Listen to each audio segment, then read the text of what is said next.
So for the live stream, first thing we do is launch OBS Studios, which is software that pulls together the video and audio from mixing console over at Eric's station and feeds it into a computer so that we can get it onto Facebook, which is the second thing that we open. And from Facebook, we need to tell our page what signal to grab or what source to grab to send up to the internet. So we go to Pages and we pull up First United Methodist.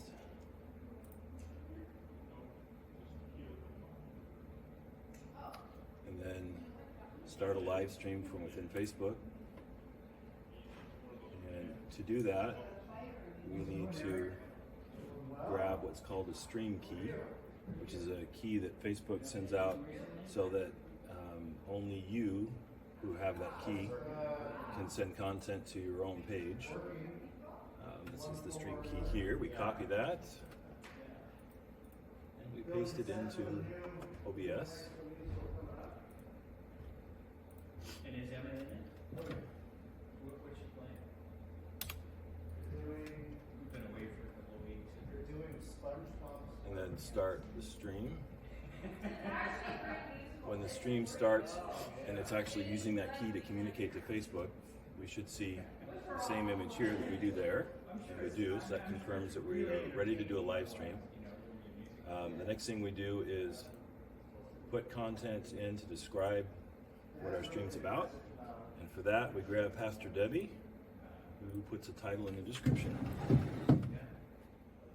Okay, so the pandemic has brought about a lot of changes, and in Debbie's words, it's required a lot of pivoting.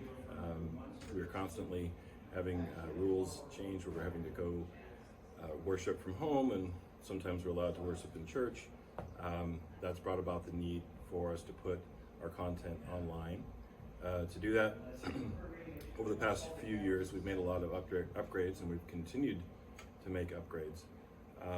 One of the things we put into place a few years ago to initially do live stream was several cameras, like this one, that capture the imagery of what's going on around the church. The problem with technology is it tends to get outdated, but also because we have so many things happening in one service, we might have bells, we might have celebration team, we might have choir, Susie playing the organ, a duet on the piano with the organ, Pastor Debbie preaching, liturgists, and other guests and events on stage. It's not often super easy for Eric to capture everything that happens in a service with just one or two cameras.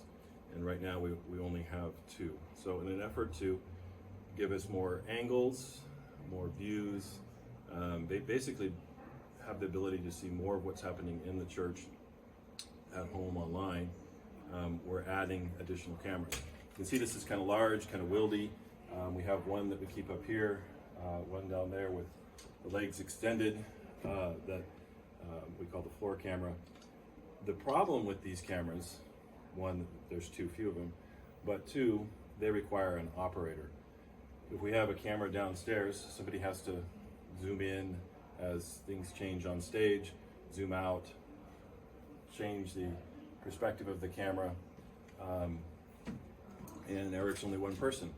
And he's required to sit at his station here during the service and advance the slides and use the controls over here to change which camera is the camera you see at home. And so that requires us to kind of plan ahead as to what shots we're going to have, but prioritize those shots. So you don't get to always see everything because our cameras are kind of static. So generally what we would do is we'd set one here, and this one would capture a wide shot. We can zoom in to capture Debbie preaching. We can zoom in to capture Susie playing the piano, but we can't capture what's happening in the choir loft. We can't capture what's happening with the organ. And we really can't see the congregation. So to that end, to be able to capture all those different scenes, we're in the process of adding what are called PTZ cameras, or pan, tilt, zoom cameras.